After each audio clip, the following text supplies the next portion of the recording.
du Sénégal et li ma ci wax dégg ngeen ko mooy d'accorduma ci ànduma ci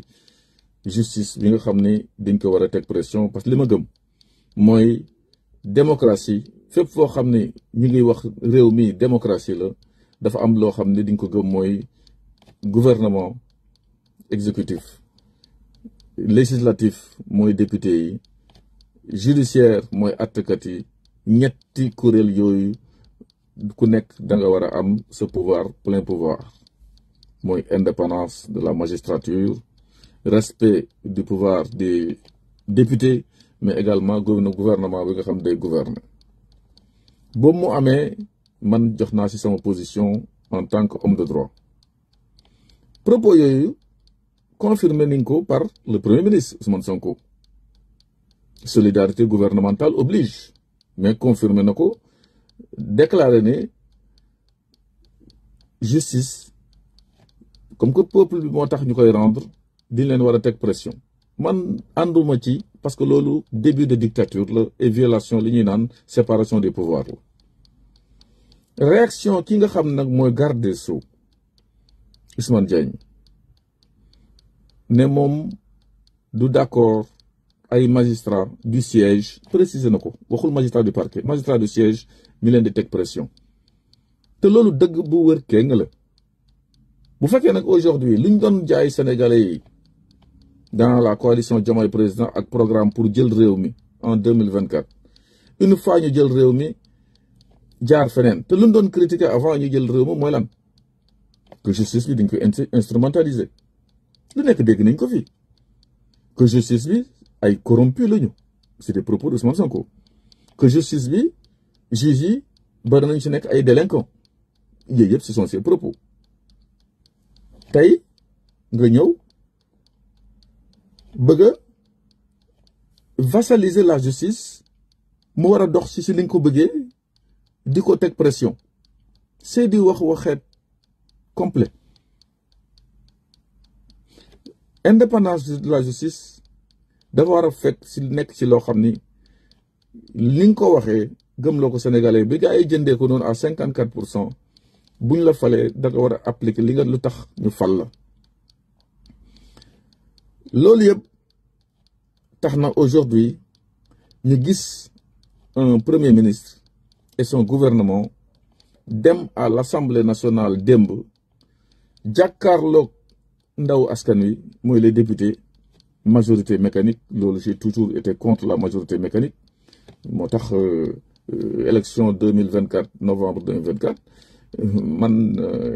gis ngeen ce qui s'est passé j'ai été contre d'entrer dans la liste du PASTEF pour nekk un député PASTEF député du peuple la gëm loolu nag dafa fekk ni aujourd'hui ak démb li ma gis ñu gis un premier ministre très colérique réew kenn du ko diriger par xol bu tàng ak xuloo ak xeex niiroo ngaayu non bu fekkee loolu la en tant qu'opposant tu peux peut-être mais bu ñu la xasee ba fal c'est pour apporter des solutions te amoon nga livre pour solution ana livre ba ñu teg ci ñi nga xam ni amuñu sax doole les députés minoritaires à l'Assemblée nationale ne duñu ñëw déglu ay xastante ak ay menaces même bu ñu fa nekkul sax di nga xeex ak ñoom xuloog ñoom à leur absence du lii moo taxoon ñu doon xeex pour la continuité de l'État par quelqu'un d'autre nga xam ni ñaari rakaaw président Macky Sall jeex na te daf ko waroon respecter dégg la ngay naan tolérance zéro surtout kumba am ndey kumba amul ndey tamit dafa war a jeex monsieur le premier ministre patron du PASTEF Abdou Nguer gi nii un client boo xam ne défendre naa ko Sénégal temps yi mais waa PASTEF ñëpp mer ce n'est pas mon problème je suis un avocat je défendrai qui je veux c'est pas ay militants ñoo may jox ay instructions nii de AG jot na à plus forte raison waa PASTEF sama liggéey n'a rien à voir avec la politique bu fekkee le président de la République moom bu jëlee décision nommer un Samba Ndiaye des petits pastefiens jóg delloo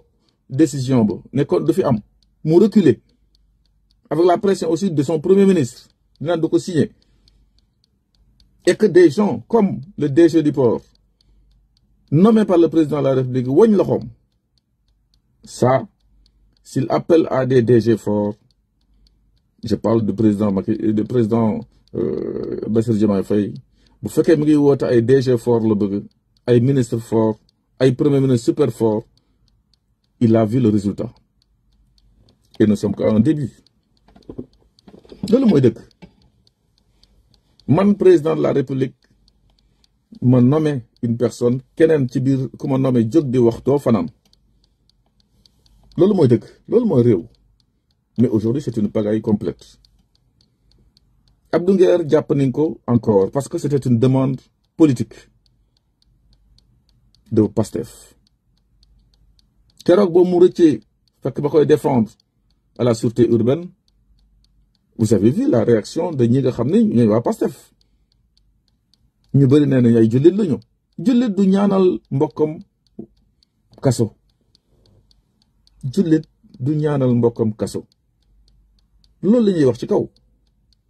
mais mu dem jàkkaarloog attakat yi jàkkaarloog policiers yi ko war a entendre sur convocation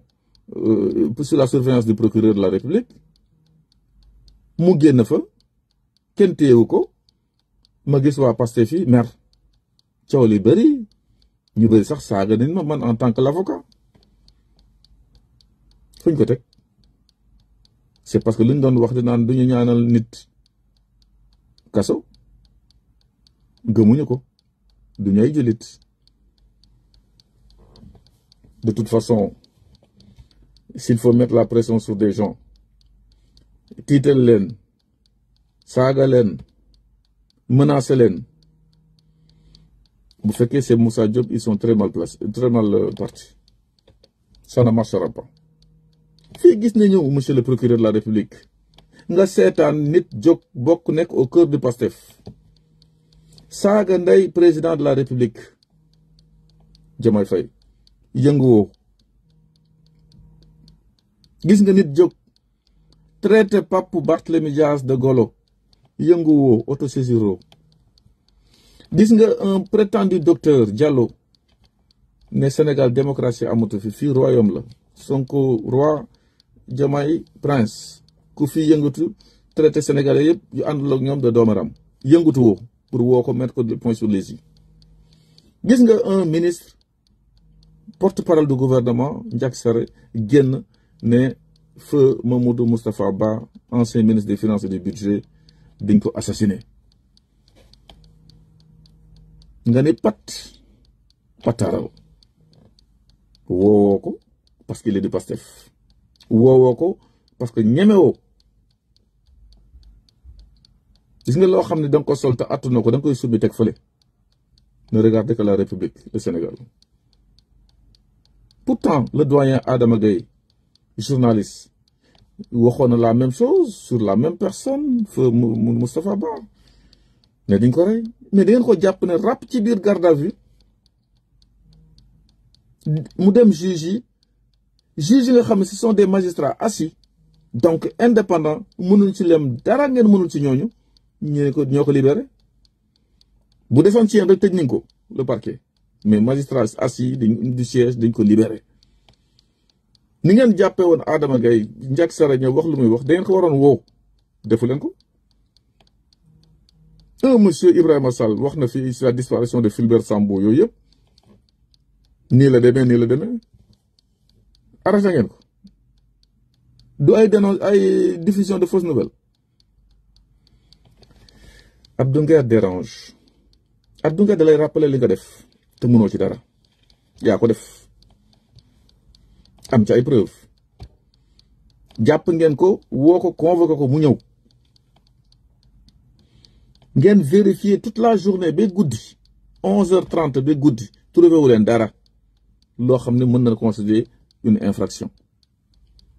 ngeen tombe sur un compte boo xam ne moomu ko même su fekkee dañ ko tuddee Abdou Nguer Seul turam mi ngi ci kooku da ko tooñ sax tuddee compte am boobu Abdou Nguer Seul parce que da ko fond c'est tout ñu vérifier enquête xam ne du moom ñu jàpp kooku xanaa kay boo jàppee ki def lu taxoon ngay wër nga jàpp sàcc bi mais da ngay bàyyi ki nga xam ne présumé innocent et innocent même parce que du moom mais nga place ko en garde à vue. Pourquoi? C'est pour faire plaisir à des militants du pouvoir du PASTEF loolu mooy dëgg. la kumba am ndey kumba amul ndey am na fi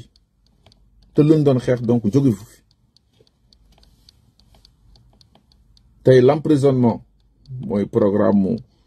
Ousmane Sonko qui n'est pas à sa place parce que bu fekkee xuloo xeex gu dëgg ba ca même seul à l'Assemblée nationale il n'est pas à sa place. Toutes les voix discordantes selon lui doivent être effacées. Attention au mot effacé.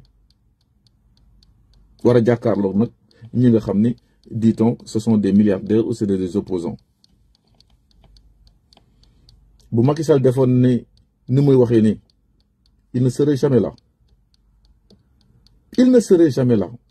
ñun man foogoon naa ne moom bu ñëwee c'est pour faire avancer la démocratie et di naan kenn dootu fi waxati ku fi wax tolérance zéro dina lay jàpp ne ràpp ci kaso bi ku ñemee na génn ñu xeex ak kan. Opposition bi ak ñi nga xam ne sont des sentinelles comme ñoom Moussa Diop actuellement taluñu xuloo taluñu xeex defaraat Sénégal tegaat ko ci raay développer ko faire évoluer les choses fa lañ toll. bu fekkee nag monsieur Ousmane Sonko c'est pour masquer sa échec depuis 1 an et quelques au pouvoir. li nga doon dig Sénégalais yi sur l'emploi fouras sur l'emploi fouras tey exportation de main d'œuvre nga fi nekkee. bu fekkee wàccee la vie chère bi ñi sant seen bopp Sénégal tey la ñi gën a sonn. li nga digoon Sénégalais yi ci programme muy amnistie di mu ñëwee da nga koy dindi parce que da nga ko bañ a voter da nga koy abroger. Même déclaration de politique générale décembre 2024 wax nga ne bu fekkee ñun ñoo tax ñu koy def niñ ko dindi 3 mois après qu'est-ce qui s'est changé pour nga changer langage ne non duñ ko dindi duñ koy interpréter comme ça ñu segg lu ñu arrangé wul nii loolu mooy lan. y a des gens qu'on veut protéger c'est tout. gis nga nit buy def dara dans l'opposition na assumé. Moussa Diop taalul pyromanul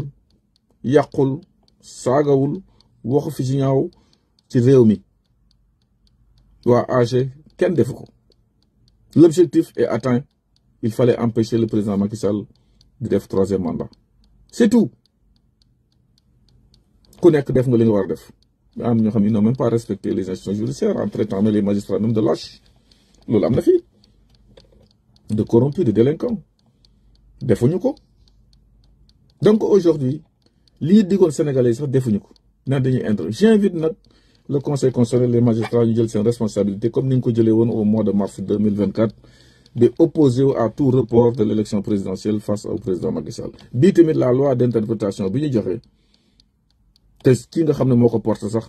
dafa ne woon dañ koy annuler le 12 février 2024 sur sa page Facebook Amadou Ba tey ñu ñëw di layam donc yaa di wax waxet dans tous les cas. Le pourquoi ça ne m'intéresse pas. diggee bor la. ana loi sur l'homosexualité ci mesure yi may njëkk jël c'était sur Walf je pense mesure yi may njëkk jël ci lay bokk tey sañoo ko su ma toogee réew mi dans 2 mois ñu régler problème bi kii kenn du fi dem ba di am déception les gens sont déçus c'est ça la réalité fii mënoo fi noppiloo kenn parce que ragaluñu kaso da nga def kaso ñu def kaso ragaluñu kenn daañu respecter les lois de la République fu ñu saaga am man je suis contre fu diffusion de fausses nouvelles am je suis contre waaye la loi elle est impersonnelle et unique pour tout le monde elle est générale. Ce n'est pas nag parce que da nga am échec depuis boobu ba léegi xamoo foo jëm li nga doon wax defe ne réew